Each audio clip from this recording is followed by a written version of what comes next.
Hello everyone. तो आज की क्लास के अंदर अपने डिस्कस करेंगे ग्रे बेबी सिंड्रोम। ग्रे की बात करूँ तो यहाँ पे कलर की बात हो रही है, बेबी की बात करूँ तो प्री मेच्योर न्यूबॉर्न और इन्फेंट की बात कर रहे हैं अपने यहाँ पे आज। और सिंड्रोम की बात करूँ तो ग्रुप ऑफ सिम्टम्स है वो क्या होते हैं, सिंड्रोम है, ये बात आपको पता है। मोस्टली क्या है, जो प्रेग्नेंट लेडी है उसके अंदर क्या हुआ, टाइफाइड हुआ था। टाइफाइड को ट्रीट करने के लिए क्लोरामफेनिकोल जो ड्रग्स का यूज़ किया गया था, ये ड्रग्स क्या है, एक एंटीबायोटिक है। यहाँ तक आपको बात समझ में आ गई होगी।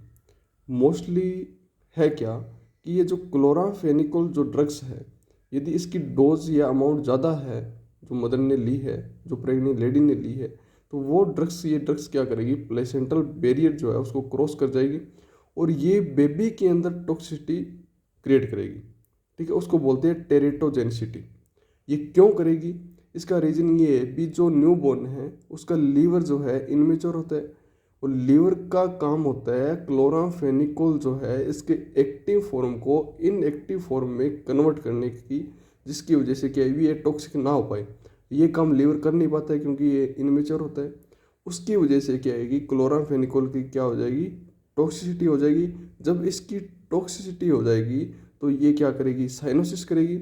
ये जब साइनोसिस करेगी तो ब्लूइश डिस्कलरेशन होगा किसका, बेबी का, और उसको क्या बोलते हैं, ग्रे बेबी सिंड्रोम। यहाँ तक आपको बात समझ में आ गई होगी।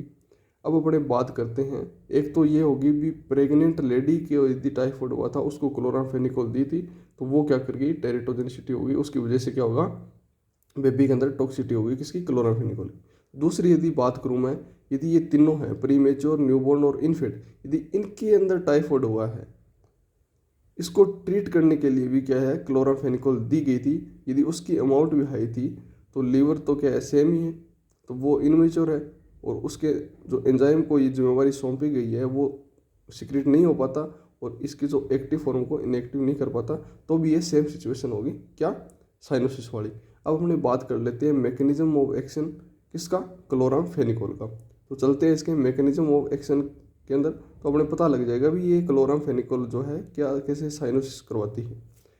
तो नॉर्मली क्या है, जो बेबी है जिसको टाइफाइड था उसको ट्रीट करने के लिए हमने क्या दी, क्लोरामफेनिकोल ड्रग्स दी जिसकी हाई अमाउंट थी। और ये क्लोरामफेनिकोल क्या है, मैंने पहले भी बताया था आपको, एक्टिव फॉर्म में होती है और इसको इनएक्टिव फॉर्म में कन्वर्ट करना या इसका मेटाबॉलाइजेशन करना लीवर का काम होता है। और ये लीवर के एक बहुत ही महान बंदे को काम सौंपा गया है, वो है एक एंजाइम जिसका नाम है UDPGT।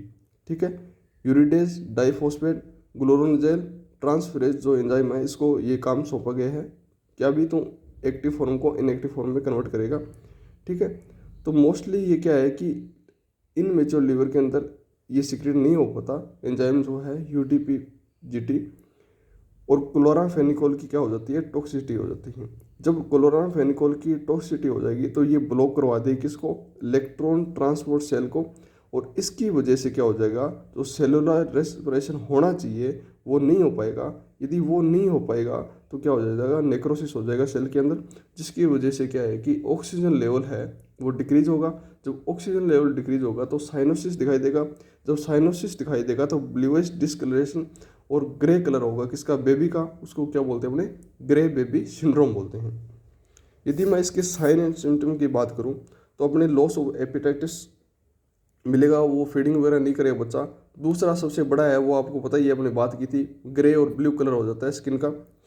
और उसके बाद नोजिया वोमिटिंग हो जाती है। एक यहाँ पे होता है हाइपोथर्मिया, हाइपोटेंशन भी होता है, पर हाइपोथर्मिया है वो क्या है कि साइलेंट किलर माना जाता है किसके अंदर, बच्चे के अंदर।